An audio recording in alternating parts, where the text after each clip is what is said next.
اس میں سے 6 کروڑ سے زائد لوگوں کی زندگی میں ایک اسلامی ایجنڈا شامل کیا۔ یہ مسجد و محراب کی کامیاب قیادت کا ثبوت ہے، یہ مسلمانوں کی کامیاب لیڈرشپ کا ظہور ہے۔ اس لیے بچکانہ باتوں سے گریز کیا جائے اور ہوش کے ناخن لیے جائیں، شعور کا ثبوت دیا جائے۔ محترم حاضرین، آل انڈیا ملی کونسل نے مسلم پرسنل لا بورڈ کے تمام تر جو سٹینڈز رہے ہیں اس میں وہ ان کے ساتھ کھڑا رہا ہے۔ یہ ملی کونسل کا اصولی موقف ہے کہ تمام تر ملی مسائل میں وہ جو ملک کی متحدہ اور مشترکہ قیادت ہے، آل انڈیا مسلم پرسنل لا بورڈ، وہ اس کے ساتھ ساتھ کھڑی ہے۔ ہماری صفوں میں کوئی انتشار نہیں ہے، کوئی اختلاف نہیں ہے، کوئی دو رائے نہیں ہے۔ یہ اتحاد کا پیغام ہمارے ہر اسٹیٹ سے جانا چاہیے اور ہر شہنشین سے اس کی آواز سنائی دینی چاہیے۔ اب جہاں تک وقف کا مسئلہ ہے تو دیکھیے، یہ ایک بہت اہم حساس دینی مسئلہ ہے۔ سوال یہ ہے کہ پچھلے 1 دہائی سے حکومت کو آخر کیا پریشانی ہے کہ آئے دن وہ آپ پر ایک نیا قانون مسلط کرتی ہے، آپ کو ایک نئی راہ دکھلانے کی کوشش کرتی ہے، کبھی خواتین کے حقوق کی بات پر ٹرپل طلاق کے مسئلے کو لے کر آتی ہے۔ اس نقطے کو سمجھیے۔ مسئلہ یہ ہے کہ اس ملک میں اور بھی قومیں ہیں، اور بھی سماج کے لوگ ہیں، لیکن ان کا نشانہ ہمیشہ قانون شریعت اور مسلمان کیوں ہے؟ اس کی بنیادی وجہ یہ ہے، بغیر کسی ایگزیجریشن اور مبالغے کے میں یہ بات کہوں گا اور پورے کانشیسنس اور شعور کے ساتھ یہ بات کہتا ہوں کہ آج اس ملک میں سب سے زیادہ زندہ اور طاقتور کوئی کمیونٹی ہے تو وہ مسلمان ہیں۔ طاقتور ہیں کہ 1.5 ارب کی آبادی کا ملک کا وزیر اعظم اپنا انتخاب اور الیکشن آپ کا نام لیے بغیر نہیں جیت سکتا۔ آپ اتنے طاقتور ہیں۔ اس ملک کا ہوم منسٹر اپنے پولیٹیکل ایجنڈا کو اچیو کرنا چاہتا ہے تو آپ کے نام کا وظیفہ اسے پڑھنا پڑتا ہے۔ یہ آپ کی طاقت ہے، یہ آپ کی قوت ہے۔ اور یاد رکھیے گا کہ مردوں کے ساتھ کشتیاں نہیں کھیلی جاتی ہیں۔ جن کے دست و بازو میں طاقت ہو، قوت ہو، انہیں چیلنج کیا جاتا ہے۔ تو اس سے گھبرائیے مت۔ ان مسائل کو لے کر مسلمان تھوڑا گھبراہٹ کا شکار ہو جاتے ہیں کہ کیا ہوگا۔ کچھ نہیں ہوگا، وہی ہوگا جو خدا چاہے گا۔ نہ مودی جی کے چاہنے سے کچھ ہوتا ہے اور نہ امت شاہ کی پلاننگ سے کچھ ہوتا ہے، جو اللہ چاہتا ہے وہی ہوتا ہے۔ اور میں قرآن کے اس حکم پر یقین رکھتا ہوں، قرآن کی اس تعلیم پر یقین رکھتا ہوں جس سے صاحب قرآن نے بڑی خوبصورت بات کہی ہے کہ عَسَىٰ أَن تَكْرَهُوا شَيْئًا فَهُوَ خَيْرٌ لَكُمْ۔ کچھ چیزوں کو تمہاری نگاہیں ناپسند کر رہی ہوں گی، لیکن اللہ تعالیٰ ان ناپسندیدہ چیزوں سے خیر کو نمودار کرے۔ تو یہ جو گڈ ایزمپشن ہے، حسن ظن ہے اور اللہ سے اچھی امید اور اللہ پر یقین ہے، اس کو پختہ رکھیے اور تازہ رکھیے۔ یہ مسائل آپ کا کچھ بگاڑ نہیں سکتے۔ اب میں آتا ہوں اس موضوع پر، اور اس موضوع کے حوالے سے چند شرعی حیثیت کیا ہے۔ دوسری بات یہ ہے کہ اسلامک سویلائزیشن میں وقف نے کیا کردار ادا کیا ہے، اور تیسری بات یہ ہے کہ ہندوستان میں وقف کا قانون، وقف کا نظام کب سے بنا اور کیا تبدیلیاں آئیں، اور آخری بات یہ ہے کہ ہمیں ان حالات میں کرنا کیا چاہیے۔ یہ 4 نکات ہیں، اس میں مختصر سی گفتگو آپ کے سامنے رکھوں گا۔ ہمارے ریچول کا حصہ ہے، ہمارے عبادات کا حصہ ہے۔ اسے عام زندگی کے مسائل سے جوڑ کر نہیں دیکھا جا سکتا۔ یہ مسئلہ سڑک بنانے اور نہ بنانے کا نہیں ہے، مسلمانوں کے فائنانشیل امپاورمنٹ سے ڈائریکٹ اس کا تعلق نہیں ہے، اصل اس کا تعلق ہے مسلمانوں کی عبادات سے۔ اللہ تعالیٰ نے ہمیں بتایا کہ وَمَا خَلَقْتُ الْجِنَّ وَالْإِنسَ إِلَّا لِيَعْبُدُونَ، ہم نے انسانوں کو اپنی بندگی کے لیے پیدا کیا ہے، اور بندگی کے دو راستے اسلام نے ہمیں بتائے ہیں۔ ایک راستہ اللہ کی ورشپ، پوجا، پرارتھنا اور اس کی عبادت، نماز کے ذریعے، زکوٰۃ کے ذریعے، حج کے ذریعے، روزے کے ذریعے، اور دوسرا راستہ ہے انسانوں کے ساتھ خیر خواہی کے ذریعے۔ یہ دو راستے ہیں اللہ کی بندگی کے۔ نماز ہم صرف اللہ کے لیے پڑھتے ہیں، روزہ صرف اللہ کے لیے رکھتے ہیں، حج صرف اللہ کے لیے کرتے ہیں، لیکن آپ دیکھیے کہ ہم پر زکوٰۃ بھی فرض کی گئی کہ ہم اپنے اثاثے اور اپنی ملکیت کے 2.5% کا ہر سال غریبوں پر خرچ کریں، ضرورت مندوں پر خرچ کریں۔ یہ جو چیریٹی اور ڈونیشن کا کانسیپٹ ہے، یہ ہے عبادت، لیکن بندوں کی اور انسانی سماج کی خوشحالی کے لیے کیا جاتا ہے۔ اب یہ جو چیریٹی اور صدقہ ہے وہ دو طرح کا ہے۔ ایک وہ ہے جس کا اثر فوراً ہو اور ختم ہو جائے، آپ نے کسی غریب کو کھانا کھلا دیا، کسی کے کپڑا پہنا دیا، کسی کے سر پر ہاتھ رکھ دیا، اپریسیشن کے 2 بول بول دیے، سب کے سب صدقہ ہے۔ لیکن کچھ صدقات اور چیریٹی وہ ہیں جو انسان کو کنسسٹنسی کے ساتھ، کنٹینیوٹی کے ساتھ اس کا ریوارڈ اور ایوارڈ ملتا ہے۔ اسی کو اسلام نے یا اسلامی اصطلاح میں صدقہ جاریہ کہتے ہیں۔ ایسی چیریٹی جس کا اثر صرف وقتی نہ ہو بلکہ کنٹینیو انسان کو اس کا جو ثواب ملتا ہے۔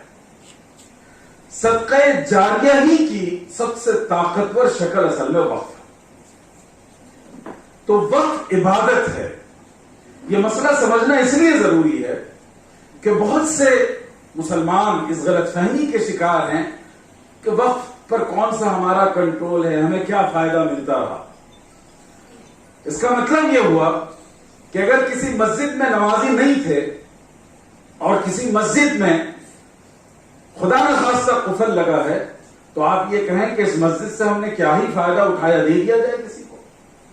تو جس طرح وہ حرام ہے، اسی طریقے سے وقت کے مسائل کو عبادات سے اس کا رشتہ توڑ کر دیکھنا جائز نہیں۔ یہ بہت اصولی بات ہے، اسے اپنے ذہن میں رکھیے گا۔ اب اس کے بعد میں اگلے نقطے کی طرف آپ کو لاتا ہوں، وہ ہے وقت کا دائرہ کار۔ وقت کا تعلق مسجد سے بھی ہے، دینی تعلیم سے بھی ہے، اور اس کے ساتھ ساتھ سماج کے ٹرانسفارمیشن اور امپاورمنٹ اور اپلفمنٹ سے بھی۔ یہی وجہ ہے کہ آپ پوری اسلامی تاریخ کا مطالعہ کریں، اسلامک کلچر اور سویلائزیشن کو دیکھیں، تو آپ کو پتہ چلے گا کہ ہیومن ڈیولپمنٹ اور امپاورمنٹ کے جتنے کام ہیں وہ حکومتوں سے زیادہ اوقاف کے ذریعے انجام پائے۔ پوری اسلامی تاریخ اس پر گواہ ہے۔ اب اس کے بعد ایک اور اہم نقطہ میں آپ کے سامنے رکھنا چاہوں گا، جو علماء ہیں، انٹلیکچوئلس ہیں، ہیومن ہسٹری میں وقت جو ہے وہ پہلا انوویٹو اور کریٹو آئیڈیا تھا انسانی سماج کی خدمت کے لیے۔ یہ وہ انسٹیٹیوشن ہے جس نے بہت بڑے پیمانے پر انسانی سماج کے ریفارم اور ٹرانسفارمیشن کے لیے کردار ادا کیا ہے، اور اس کو کریٹ کیا ہے مسلمانوں نے۔ انسانی تاریخ میں وقت کا، انڈورمنٹ کا رواج رہا ہے، اس سے میں انکار نہیں کرتا۔ رومن سویلائزیشن میں، پارشین سویلائزیشن میں، اور ہندوستان میں اس کی مثالیں ملتی ہیں، لیکن ایک بہت بڑا فرق ہے۔ ان مذاہب میں، ان سویلائزیشنز میں جو انڈورمنٹ کا نظام تھا وہ صرف مذہبی مقاصد کے لیے ہوتا تھا، مندروں کے لیے وقف کیے جاتے تھے، چرچز کے لیے وقف کیے جاتے تھے۔ لیکن اسلام نے انسانی تاریخ میں سب سے پہلے وقف کے نام سے ایک ایسے انسٹیٹیوشن کی بنیاد رکھی جس نے مذہبی کے ساتھ ساتھ انسانی خدمت کے شعبے کو اپنے اندر لیا. تو یہ مسلمانوں کا انوویشن ہے، مسلمانوں کی اختراع ہے، اور پوری دنیا کو مسلمانوں نے یہ ماڈل دیا ہے. میں اس کا ایک کمپیرزن کر کے آپ کو بتاؤں کہ دیکھیے پہلی صدی ہجری سے مسلمان وقف کرتے آئے ہیں. جو سب سے پہلا انڈورمنٹ ہوا ہے وہ 1502 عیسوی میں ایک خاتون نے آکسفورڈ اور کیمبرج یونیورسٹی کے تھیولوجی کے ڈپارٹمنٹ کے ڈیولپمنٹ کے لیے وقف کیا. تو 1000 سال پہلے مسلمانوں نے یونیورسٹیز کے لیے وقف کیا، ایجوکیشن کے لیے وقف کیا، میڈیکل ریسرچ کے لیے وقف کیا. یہ مسلمانوں کا ایک ایسا کردار ہے جس کا احسان پوری دنیا کو محسوس کرنا چاہیے اور ماننا چاہیے. اب اس کے بعد یہ نقطہ بھی لوگوں کے سامنے، جو بینیفیشریز ہیں وہ صرف مسلمان نہیں ہیں. یہ ایک ہیومن انسٹیٹیوشن ہے، ہیومینٹی بیس ایکٹیویٹی ہے. چنانچہ امام ابن تیمیہ رحمہ اللہ نے خود یہ بات لکھی کہ وَيَجُوزُ الْوَقْفُ عَلَى الْكَافِرِ الْمُعَيَّنِ، کہ کسی اسپیسیفک نان مسلم کے لیے بھی وقف کرنا جائز ہے.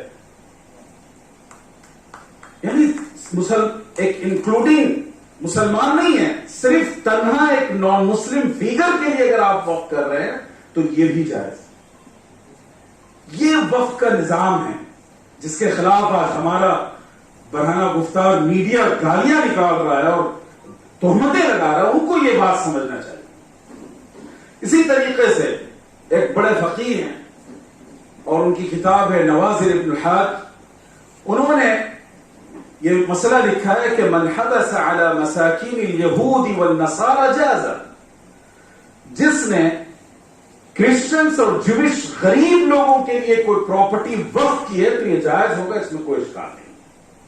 تمام علماء کا اتفاق ہے اس بات پر کہ غیر مسلموں کو بینیفیشری بنایا جاتا ہے اور خاص ان پر وقف کرنے کی اجازت اور گنجائش. تو یہ اسلام کی کشادہ ظرفی اور انسان نوازی اور ہیومینیٹیرین ایسپیکٹ ہے جو دنیا کے سامنے ہمیں لانا چاہیے. اب اس کے بعد میں تاریخ قباء وقف کی، اس کی زمین وقف کی، مسجد نبوی کی زمین پر وقف ہے. اسی طریقے سے ایک اور مثال ہے اسلامی تاریخ کی جسے پیش کرنا چاہیے. مخیرق نامے ایک یہودی تھے مدینہ میں اور مذہبی عالم تھے، ریلیجیس اسکالر تھے. ان کے 5 باغات تھے مدینہ میں. غزوہ احد میں انہوں نے رسول اللہ صلی اللہ علیہ وسلم سے خواہش کی کہ حضور ہمیں اجازت دیجئے، ہم آپ کے ساتھ کاندھے سے کاندھا ملا کر لڑنا چاہتے ہیں. اور اس کے ساتھ انہوں نے یہ کہا کہ حضور میرے یہ 5 باغات ہیں، اگر جنگ میں کام آ گیا تو یہ سارے باغات کی ملکیت میں آپ کے حوالے کرتا ہوں. یہ جو ایکسچینج ہے کہ ایک یہودی نے اپنے 5 بہت ہی بڑے فارم ہاؤس مدینہ کے رسول اللہ صلی اللہ علیہ وسلم پر وقف کیا، یہ بھی مثال ہمارے پاس ملتی ہے.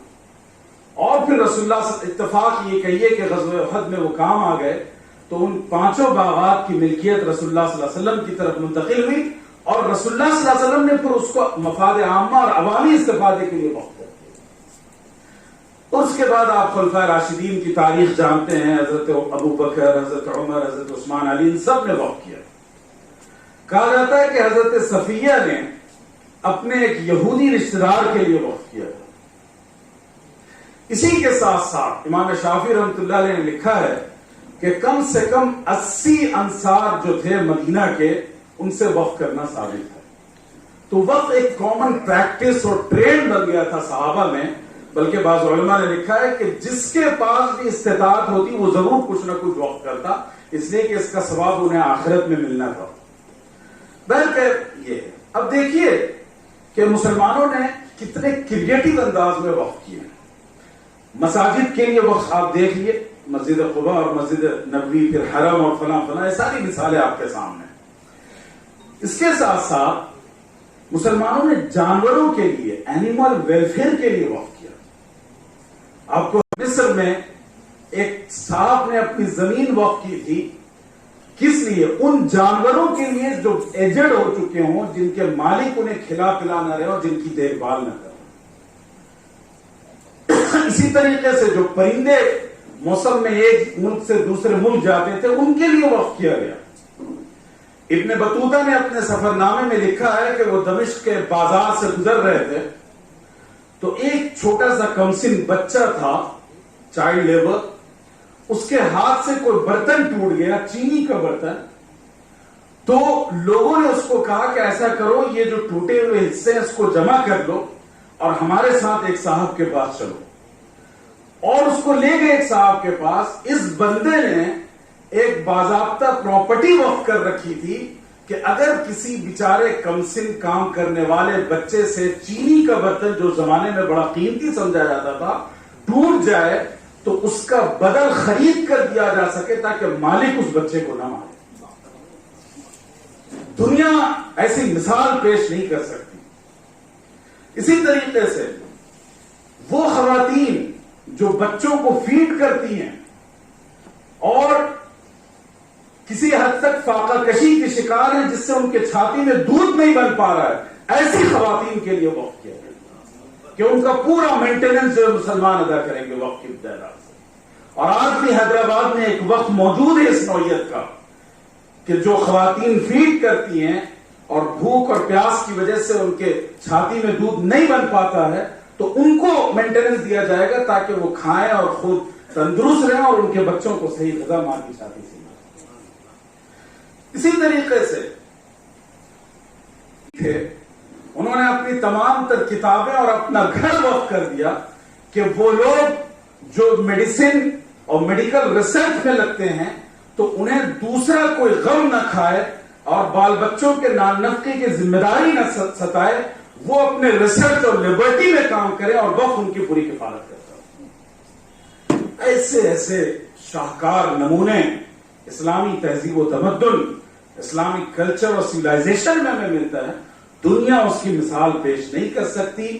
یہ اسلامی تاریخ کا سب سے سویلائزڈ انسٹیٹیوشن ہے جس نے انسانوں کی خدمت کی۔ بہت سی مثالیں ہیں، جیسے تعلیم اور ایجوکیشن کی بات کریں آپ، میں 7ویں صدی ہجری میں 400 سے زائد مدرسے قائم کر دیے گئے تھے صرف ایک شہر میں۔ فلسطین میں یعنی بیت المقدس کے پاس 70 سے زیادہ مدرسے وقف کے قائم کیے ہوئے تاکہ الٹریسی سے فائٹ کیا جا سکے، ایجوکیشن کو عوام کی دسترس تک پہنچایا جا سکے، اس پر کسی خاص طبقے کا کنٹرول نہ ہو۔ مسلمانوں کے پاس جاتی واد کا تصور نہیں ہے کہ فلاں ذات کے لوگ صرف پڑھ سکتے ہیں، بقیہ نہیں پڑھ سکتے، اور کوئی پڑھ لے تو اس کے کان میں سیسا پلا کر ڈال دو، اس کے ہاتھ قلم کر دو اگر اس نے کتاب چھوئی۔ اسلام نے سب سے پہلے ایجوکیشن کو عام کیا اور ہر فرد اور در در تک پہنچایا۔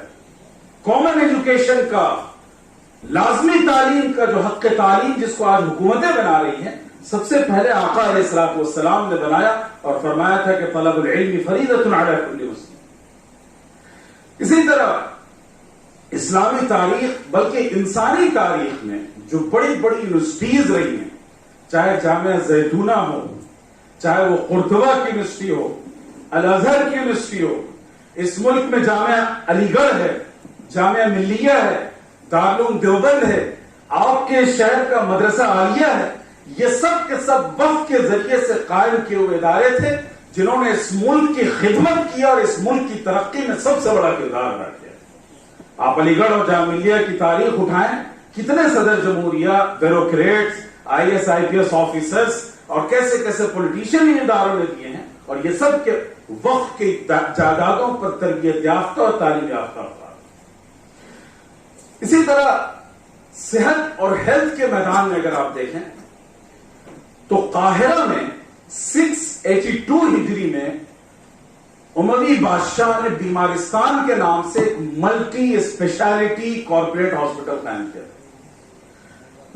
مورخین نے اور خود یورپ کے لوگوں نے یہ بات لکھی ہے، جہاں ہر مریض کے لیے مستقل برتن ہوتا تھا، اس کے تمام کھانے کا نظم ہوتا تھا، علاج ہوتا تھا، الگ بیڈ ہوتا تھا، تمام تر فیسلٹیز جو آج کی حکومت کے ہسپتال نہیں دے پا رہے وہ وہاں بھی بیمارستان میں دیا جاتا تھا اور اس کے لیے اوقاف تھی کی گئی. اور ایک وقت تو بڑا عجیب ہے, آپ جانتے ہیں کہ بیماری کے علاج کے لیے ایک تو میڈیکیشن ضروری ہوتا ہے, اسی طریقے سے سائیکولوجیکل ٹریٹمنٹ ضروری ہوتا ہے. جس بیمار کے مائنڈ سیٹ میں آپ نے یہ ڈال دیا کہ تم صحیح نہیں ہو پاؤ گے, دنیا کی 1000 دوائیں اس پر اثر نہیں کریں گی. لیکن اگر آپ نے اس کا مائنڈ سیٹ بنا دیا کہ تمہاری بیماری ختم ہو جائے گی, تو وہ اپنی اس بیماری سے کوآپ کر سکتا ہے, فائٹ کر سکتا ہے. وہ جو ول پاور اس کے اندر ہوتا ہے, یہ آج کی ریسرچ ہے. یہ بات اسلامی تاریخ میں لکھی ہوئی ہے کہ باضابطہ ایک وقت قائم کیا گیا تھا کہ ہر مریض کے قریب میں 2 افراد مل کر آپس میں کنورزیشن کرتے تھے. اور کیا کنورزیشن ہوتا تھا کہ مریض ان دونوں کو دیکھ نہیں پاتا تھا, صرف وہ سن پاتا تھا. یہ دونوں آپس میں بات کرتے تھے کہ اس مریض کے بارے میں ڈاکٹر نے کیا کہا ہے. دوسرا کہتا ہے ڈاکٹر کہہ رہا ہے کہ کوئی قابل تشویش بات نہیں ہے, بہت جلد صحت مند ہو جائے گا. ایسے افراد کو اپوائنٹ کرنے کے لیے اور ان کے تنخواہ کے لیے اوقاف کیے گئے. یہ انسانی تاریخ کے وہ کارنامے ہیں جو انسانی عقل آج 21ویں صدی میں حیران ہو رہی ہیں سن کر. ایسے انسٹیٹیوشن کے خلاف سازشیں رچی جا رہی ہیں اور انہیں ختم کرنے کی کوشش کی جا رہی ہے. تو یہ مسلمانوں کا مسئلہ نہیں ہے, یہ انسانی مسئلہ ہے, اسے سمجھنے کی ضرورت ہے.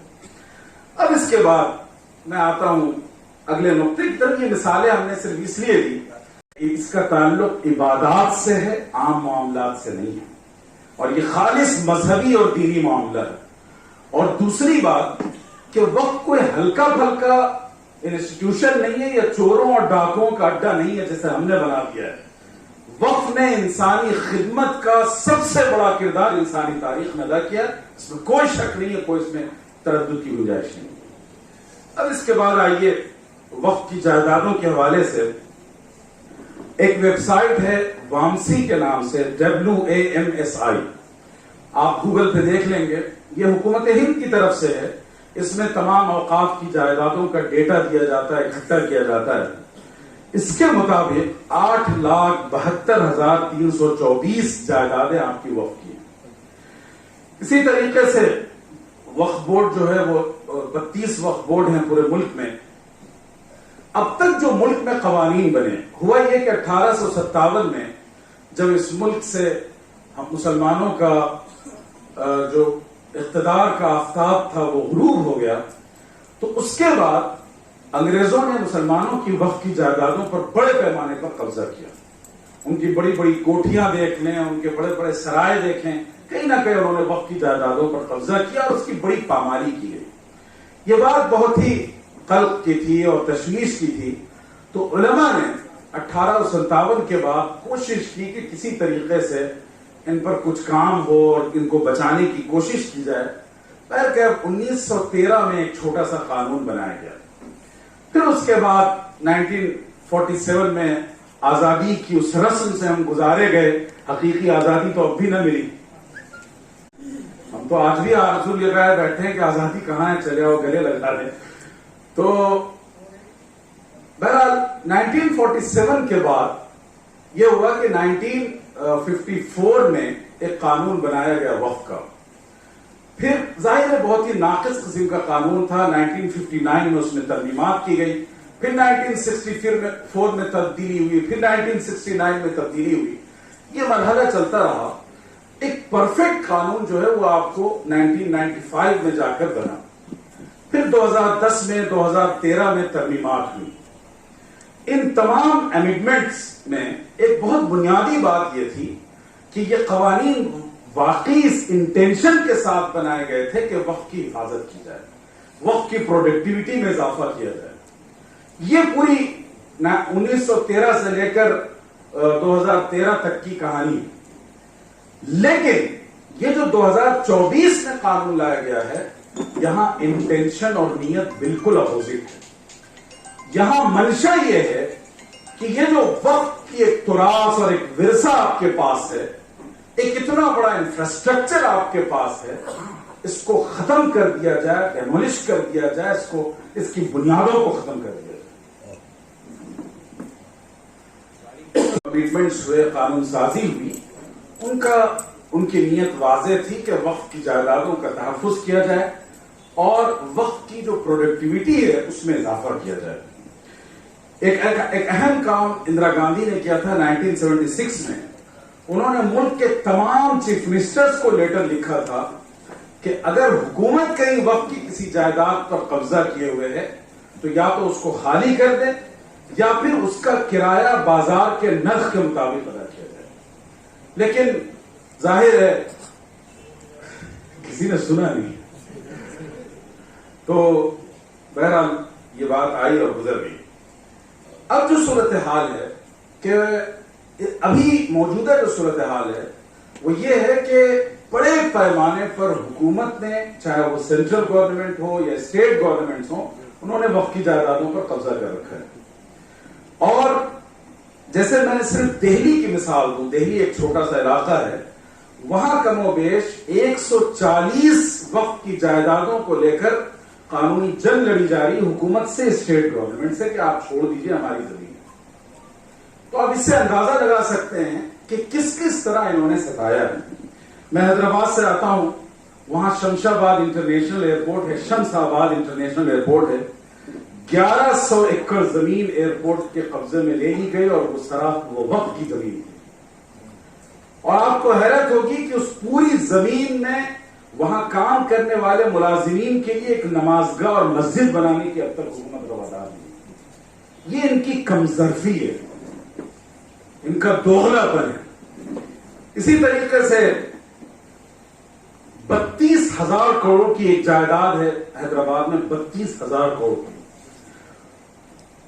درگاہ حسین شاہ ولی کی زمین ہے جس پر پورا ہائی ٹیک جو آئی ٹی ہب ہمارا قائم ہے, اس پر حکومت نے قبضہ کر رکھا ہے اور اس کا کرایہ عام نرخ چھوڑ دیجئے دینے کو ہی تیار نہیں.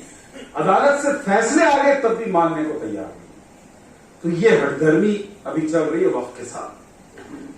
میرے آل انڈیا مسلم پرسنل لا بورڈ کے جو تیسرے صدر تھے حضرت مولانا قاضی مجاہد الاسلام قاسمی رحمۃ اللہ علیہ, اور خود وہ میرے دادا ہوئے, انہوں نے ایک سروے کرایا تھا اور وہ اس نتیجے پر پہنچے تھے کہ اگر وقف کی جائیداد کی جو آمدنی ہے امانت داری اور دیانت داری کے ساتھ مسلمانوں کو مل جائے تو اس ملک میں کوئی غریب مسلمان نہیں ہوگا.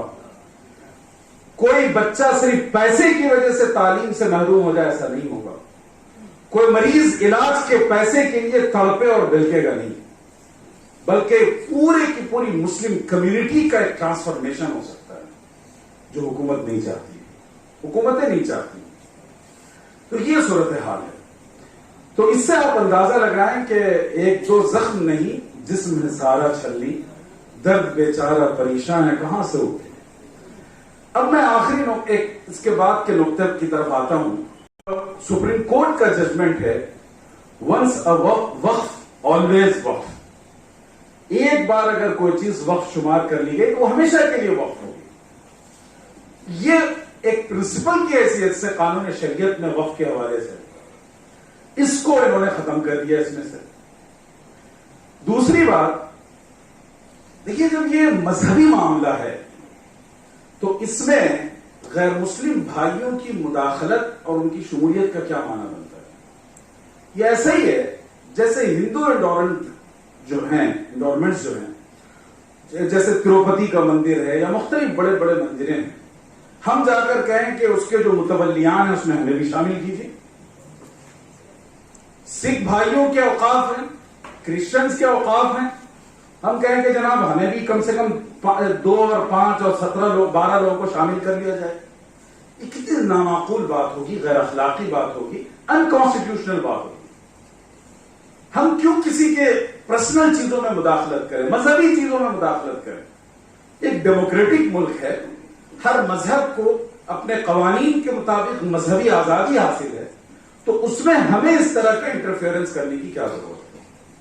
اور کمال یہ ہے, جب جے پی سی حیدرآباد میں تھے یہ لوگ, تو وہاں یہ بات ہم لوگوں نے رکھی کہ اگر آپ یہ کہہ رہے ہیں کہ مسلمان اپنے اوقاف میں شامل کریں تو آئیے دوسرے اوقاف میں بھی امینڈمنٹ کیجئے, کہیے مسلمانوں کو بھی شامل کرنا ہے, کم سے کم 2 اور 7. آپ تیار ہوں گے اس کے لیے؟ تو جو چیئرمین صاحب ہیں وہ ہنسنے لگے, سارے لوگ ہنسنے لگے. مطلب یہ اتنا مضحکہ خیز لطیفہ ہے دوسری قوموں کے حوالے سے اور ہمارے حوالے سے بہت سنجیدہ مسئلہ ہے. اسی طرح تو یہ جو بات کہی گئی ہے کہ غیر مسلموں کو وقف کونسل یا وقف بورڈ میں شامل کیا جائے، یہ بات سراسر ناقابل قبول ہے. نہ ہم اپنی درگاہوں، نہ اپنی مسجدوں کی تولیت، نہ اپنے اوقاف کی تولیت کسی غیر مسلم کو دے سکتے ہیں. اس میں کوئی ڈسکریمنیشن کی بات نہیں ہے، تعصب و تنگ نظری کی بات نہیں ہے.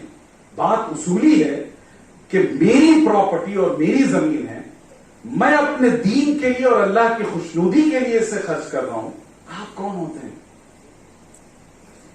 بھائی؟ کسی غیر کی شادی میں آپ جا کر ناچ نہیں سکتے تو ہماری مسجدوں میں آ کے تولیت کہاں سے اختیار کرتے ہیں؟ بیگانے ہیں آپ. تو یہ ایک بہت بنیادی بات ہے، اس پر ہمیں یہ اسی طریقے سے انہوں نے مسلکی اختلافات جو مسلمانوں میں اس کو ہمیشہ ہوا دینے کی کوشش کی ہے. قانون یہ ہے کہ دو وقف ایڈمنسٹریشن سے ہمارے پاس سنی اور شیعہ، اور یہ کیوں ہے؟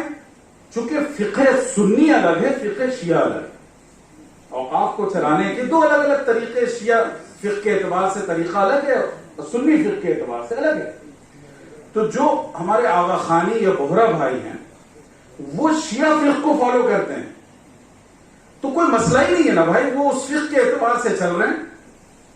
اب یہاں انہوں نے کہا کہ آغا خانیوں کے لیے الگ ہو اور بہروں کے لیے الگ ہو، اور خود یہ بات 1995 کے قانون میں موجود ہے کہ جب ہی کسی وقف کو مستقل بنایا جائے گا، جیسے اگر کسی علاقے میں سنی وقف ہے اور شیعہ وقف بورڈ الگ سے بننا ہے، جب اس میں 15% سے زیادہ آپ کی جائیداد ہے. آپ خود یہ کنڈیشن لگا چکے اور آپ کہہ رہے ہیں کہ نہیں اب بہرا وقف کو الگ کر دیں گے اور شیعہ. اس کا اصل منشا کیا ہے کہ مسلمانوں میں مسلکی اختلافات کو ہوا دی جائے اور ان کو خود آپس میں بھڑا دیا جائے، ایک دوسرے سے لڑانے کی کوشش کی جائے. اسی طریقے سے اب دیکھیے بنیادی بات یہ ہے، تصور کیجئے ایک شخص بیمار ہے، بستر مرگ پر ہے، اور وہ مرنے سے پہلے سوچتا ہے کہ میری آخرت کے لیے کچھ کر جاؤں. اس کے لیے تحریری ثبوت کی کوئی ضرورت نہیں ہے. قانون شریعت کہہ رہا ہے کہ اس میں کوئی حرج نہیں ہے، اور مودی جی فتویٰ دے رہے ہیں کہ نہیں اس میں حرج ہے. وہ کہہ رہے ہیں کہ نہیں یہ قابل قبول نہیں ہوگا. اچھا کمال یہ ہے، مطلب حیرت ہوتی ہے کہ کیسے اس طرح کے ڈفرینسز پیدا کیے جاتے ہیں کہ ہندوؤں کا جو قانون وصیت ہے اس میں اس بات کی اجازت اور گنجائش ہے کہ آپ زبانی وصیت کر دیں، تحریری وصیت کی ضرورت نہیں. اور آپ سے کہہ رہے ہیں کہ نہیں جناب آپ بڑے پارسا ہیں، آپ کو لکھ کے ہی دینا پڑے گا. کیوں ایک ڈیموکریٹک سسٹم میں اس طرح دو شہریوں کے بیچ میں فرق کیا جا سکتا ہے؟ یہ ناانصافی ہے، یہ ظلم ہے. اسی طریقے سے بہت سی چیزیں ہیں، بس میں چند باتوں کی طرف اشارہ کر رہا ہوں جو شرعی اعتبار سے بہت ہی کنسرن ہے. اب اس میں انہوں نے ایک بات یہ لکھی ہے، وقف کون کر سکتا ہے؟ تو کہتے ہیں کہ any person practicing Islam for last 5 years، کہ کوئی بھی مسلمان جو گزشتہ 5 سال سے بعمل مسلمان ہے وہ وقف کر سکتا ہے. اب یہ بعمل کی سرٹیفکیٹ ہم تبلیغی جماعت سے لیں گے، مسجد سے لیں گے یا کسی اور جگہ سے لیں گے، کون ڈیسائیڈ کرے گا؟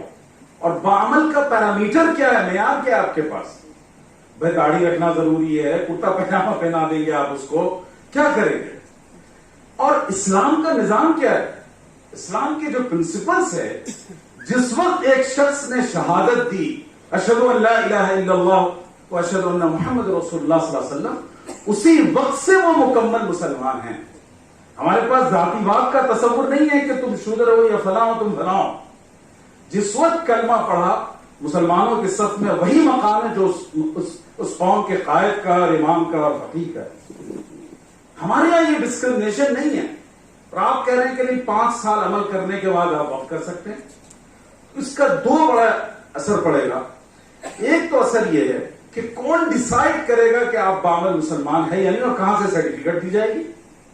آج تک ہم نہیں دے پائے کہ ہم کتنے مسلمان ہیں. دل کا حال اللہ جانتا ہے.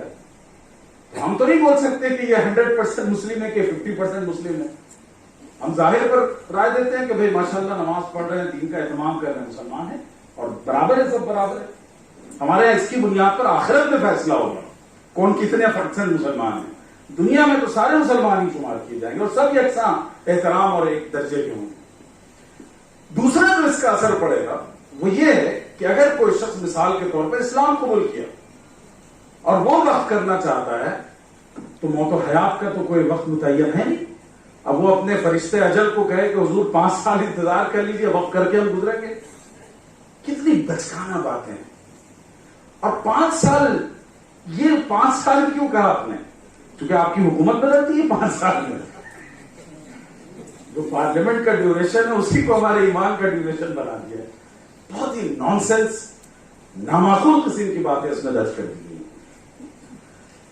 اسی طریقے سے جج صاحب نے بھی یہ بات کہی، وقت بالاستعمال، فقہ کی اصطلاح میں اس کو وقت بالاستعمال کہتے ہیں، انگریزی میں وقت بائی یوزر کہتے ہیں. مسئلہ یہ ہے کہ دیکھیے آج جو ہماری وقت کی جائیدادیں ہیں، مسجدیں، عیدگاہیں، عاشور خانے، درگاہیں، مزارات، ان سب کی تاریخ 150، 200، 400، 600 سال تک پرانی. اب مثال کے طور پر آج کوئی قطب مینار کے ڈاکومنٹ آپ سے مانگے تو آپ پیش کر سکیں گے؟ اپنے پشتینی مکان کے 100 سال پرانے ڈاکومنٹ نہیں پیش کر پا رہے. اور آپ 100، 200، 300، 400، 600 سال پرانی جو اوقاف کی جائیدادیں ہیں ان کے ڈاکومنٹس مانگ رہے ہیں. اور دو باتیں اس میں، ایک طرف تو ڈاکومنٹ مانگ رہے ہیں اور کہہ رہے ہیں کہ وقت بائی یوزر کا اعتبار نہیں ہوگا. اس کا مطلب یہ ہے کہ اس ملک کی 90% جو وقت کی پراپرٹیز ہے وہ آپ کے ہاتھ سے چھین لیتے ہیں. اور آپ کو پتا ہے مہاراشٹر کا چیف منسٹر بار بار کہہ چکا ہے درگاہوں، وہاں کی جو 2 بڑی درگاہیں ہیں کہ یہاں مندر ہے. اس طریقے سے تمام مقدس مقامات، مذہبی مقامات اور اوقاف پر یہ قبضہ کرنے کے لیے شک بنائی گئی. اور جب قانون شریعت وقت بالاستعمال کو ویلڈ سمجھتا ہے، ریکگنائز کرتا ہے، آپ کون ہوتے ہیں اس کو ریجیکٹ کرنے والے؟ اور دوسری بات جو اس میں انہوں نے کہی ہے وہ یہ ہے کہ جو عمارتیں پرانی موجود ہیں ہم آپ کو مہلت دیں گے 6 ماہ کی کہ آپ سفیشینٹ ڈاکومنٹس لا کر ثابت کر دیں کہ یہ وقت ہے. 6 ماہ میں حکومت کا کوئی سرکاری کام ہوا ہے اس پر؟ ڈیتھ سرٹیفکیٹ نہیں مل پاتی ہے اتنی مدت میں. اب بتائیے کس طریقے سے وقت کی تمام پراپرٹیز اور مقدس مقامات پر قبضہ کر لیا جائے. تو یہ بالکل سنگین قسم کا کمٹمنٹ ہے جو ہمیں سرے سے ناقابل قبول ہے. اچھا، اب اس میں انہوں نے ایک چیز لکھی ہے کہ no person shall create a وقف unless is the lawful owner of the property، کہ اس وقت تک وقت نہیں کیا جا سکتا جب تک کہ آپ یہ ثابت کر دیں کہ آپ ہی اونر ہیں. یہ آپ کو لکھنے کی کیا ضرورت ہے؟ ہم چلتے پھرتے کسی کی جائیداد کو وقف نہیں کرتے رہے. ہم اپنے خون پسینے کی کمائی، اپنے آباء و اجداد کے ورثے کو ہم نے وقف کیا ہے. اس جملے سے یہ تاثر دینے کی کوشش کی جا رہی ہے، جسے آج کا میڈیا باضابطہ اپنا موضوع بحث بنایا ہوا ہے، کہ کسی بھی جائیداد پر مسلمان کہہ دیتے ہیں کہ یہ وقف ہے بغیر کسی ثبوت کے. بھائی وقف ایک عبادت ہے. ہم دوسرے کا جیب سے پیسے نکال کے 10 روپے صدقہ نہیں کر سکتے، ہم وقف کہاں سے کر سکتے ہیں کسی اور کی پراپرٹی. اسی لیے انٹرسٹ کا جو پیسہ آتا ہے مسلمانوں کو کیا کہا جاتا ہے کہ بلا نیت ثواب اس کو خرچ کر دیں. صدقہ بھی نہیں کہتے ہیں اس کو. کیوں؟ اس لیے کہ میرا پیسہ نہیں ہے، I am not the owner, اس لیے میں اس کو کسی ضرورت مند پہ خرچ کر دیتا ہوں، لیکن اس میں کوئی ثواب کی نیت نہیں رہتی میری. تو ہم 10 روپے نہیں خرچ کرتے دوسرے کی جیب کے، ہم وقف کیسے کریں گے؟ اسی طرح ایک بہت زبردست لطیفہ اس کمٹمنٹ میں آیا ہے. جو سمجھتے ہیں لطیفہ، بھائی ایسا ہے کہ کسی بھی انسان کے پاس تھوڑی سی بھی عقل، تھوڑا شعور، اس کا مینٹل اسٹیٹس صحیح ہوگا تو وہ یہ بات مان لے گا کہ ایک ہی آدمی مدعی بھی اور قاضی بھی ہو. ہمارے جج صاحب جو ہے گواہ بھی بن جائے اور خود ہی ججمنٹ بھی دے، مدعی بھی بن جائے اور ساتھ میں جج فیصلہ بھی کرے. ایسا ہو سکتا ہے؟ دنیا کی کوئی عدالت، کوئی جوڈیشری، کوئی عدالتی نظام اس کو قبول نہیں کرتا. ماشاءاللہ ہمارے جو بدھیمان قسم کے لوگوں نے جنہوں نے یہ بنایا ہے، انہوں نے یہ کارنامہ انجام دیا. اس میں یہ کہہ رہے ہیں کہ اگر آپ میں اور کسی میں حکومت میں اختلاف ہو گیا کہ یہ آپ کی پراپرٹی وقف ہے یا نہیں ہے، تو کلکٹر صاحب فیصلہ دے دیں گے کہ جو فیصلہ دیں گے وہ قبول کر لیں گے. کلکٹر کون ہے؟ ہم نے بنایا ہے، آپ کا بندہ بٹھایا ہوا ہے، وہی جج بھی ہے وہی مدعی بھی ہے. کلکٹر صاحب نے کہا کہ نہیں یہ وقف کی زمین نہیں ہے، گورنمنٹ کی پراپرٹی ہے، تو وہ دعویٰ بھی کر رہے ہیں اور اسی دعوے کو فیصلہ بھی سمجھ لیا گیا. ماشاءاللہ معاملہ خلاص. کیا نانسنس ہے بھائی، قانون کی زبان یہ. جوڈیشری سے وابستہ لوگ کیا اس طرح کا فیصلہ کر سکتے ہیں؟ تو اتنی نامعقول چیزوں کو اس میں شامل کیا گیا. کلیکٹر کو سارے اختیارات دے دیے گئے ہیں. اچھا کلیکٹر کون ہے؟ ہم نہیں کہتے سارے کلیکٹر ایک جیسے ہوتے ہیں. 1 مہینہ پہلے بھوپال میں مدھیہ پردیش میں کیس آیا کہ 2 کمیونٹی کے لوگ ایک سملر کیس میں ملزم تھے، مجرم بھی نہیں تھے. تو کلیکٹر صاحب نے جو مسلمان ملزم تھا اس کے گھر پر بلڈوزر چلا دیا. تو دوسری کمیونٹی کے لوگوں کو خدشہ ہوا کہ ارے اس ملک میں ڈیموکریسی ہے، جسٹس ہے، تو ہمارے گھر پہ بھی کہیں چلا دیا جائے گا. تو کلیکٹر صاحب سے جا کے کہا کہ حضور ہمارے گھر پہ مت کیجیے. تو ان کا وہ آڈیو ریکارڈ جو ہے وائرل ہو گیا، کسی نے وائرل کر دیا. تو انہوں نے بڑے تباک سے کہا کہ نہیں ہم صرف مسلمانوں کے گھر بلڈوز کریں گے، آپ کے نہیں کریں گے. یہ ہمارے کلیکٹرز ہیں. آپ ان سے انصاف کی امید رکھتے ہیں؟ یہ آپ کی عبادت گاہوں کے بارے میں فیصلہ کریں گے کہ یہ وقت ہے یا نہیں؟ تو یہ جو وقت کمٹمنٹ بل ہے، ایسی یعنی سینکڑوں چیزیں ہیں. ہم لوگوں نے ایک ریسرچ ٹیم کے ساتھ یہ پورا ڈاکومنٹ بنایا ہے. تو میں یہ عرض کرنا چاہتا ہوں کہ اس جمیعت العلماء کا موقف ہے، جماعت اسلامی کا موقف ہے، جمعیت اہل حدیث کا موقف ہے، ہمارے شیعہ علماء کا موقف ہے کہ یہ امٹمنٹس ہمیں ناقابل قبول ہیں. آپ سب پوری بلند آواز میں کہیے کہ ہم وقف امٹمنٹ بل 2024 کو ریجیکٹ کرتے ہیں. آخری بات کہ اب ہمیں کرنا کیا چاہیے. کئی مرحلے تھے. پہلا مرحلہ تھا اور مسلمانوں نے بڑے پیمانے پر انجام دیا، اور یہ بہت بڑی تبدیلی ہے کہ ملی مسائل میں ہمارے سڑک پر چلتا ہوا عام مسلمان شامل ہو رہا ہے. یہ ہماری مذہبی قیادت کی کامیابی ہے. دوسرا کام ہے ابھی کہ جے پی سی سے نمائندگی کرتے رہیے. میں نے جب نمائندگی کی اور حیدرآباد میں جب یہ ڈیلیگیشن آیا تھا، انہوں نے اپریشیٹ کیا، بہت توجہ سے سنتے ہیں، اور اس میں سارے ان کی ٹیم کا ایک بڑا حصہ وہاں موجود رہتی ہے. ضرورت اس بات کی ہے کہ الگ الگ آرگنائزیشنز، این جی اوز کی طرف سے ریپرزنٹیشن ہو. آپ یہ نہ سوچئے کہ ملی کونسل نے کر دیا یا بورڈ نے کر دیا یا جمعیت نے کر دیا تو ہو گیا کافی. نہیں، الگ الگ این جی اوز کی طرف سے جو ہمارے پاس ڈائیورسٹی پائی جاتی ہے ان سب کی طرف سے نمائندگی ہونی چاہیے، تاکہ ان کو یہ محسوس ہو کہ یہ مسلمانوں کا ایک گروہ اس کی مخالفت نہیں کر رہا بلکہ سارے مسلمان اس کی مخالفت کر رہے ہیں. مجھے بتایا گیا کہ آپ لوگ کوشش کر رہے ہیں جے پی سی کو کلکتہ بلانے کی. بھرپور کوشش کیجیے، بلائیے اور بلا کر ان کے سامنے اپنا موقف رکھیے. تیسرا کام جو کرنا ہے، دیکھیے کسی بھی ڈیموکریٹک سسٹم میں افرادی طاقت کی بڑی اہمیت ہوتی ہے. آپ وقت کے موضوع پر بڑے بڑے پروگرام کریں، یہاں کے بڑے سے بڑا جو گراؤنڈ ہے اس کو بھر دیجیے. اسٹیٹ حکومت سے مطالبہ کیجیے کہ وہ اس کو ریجیکٹ کرے. تلنگانہ وقف بورڈ سے ہم لوگوں نے نمائندگی کی تھی، سیکریٹریٹ میں ایک بڑا ڈیلیگیشن 50 لوگوں گیا تھا، میں بھی اس میں شامل تھا. ہم لوگوں نے بھرپور نمائندگی کی اور اللہ کا شکر ہے تلنگانہ وقف بورڈ نے اسے ریجیکٹ کیا. اس کا ڈاکومنٹ اگر آپ چاہیں تو میں آپ کو بھیج دوں گا، جو انہوں نے جو ہے آپ کے پاس، میں نے بھیجا بھی تھا، اس کی کیا بیسس ہیں. یہ تمام اسٹیٹ سے یہ بات ہونی چاہیے.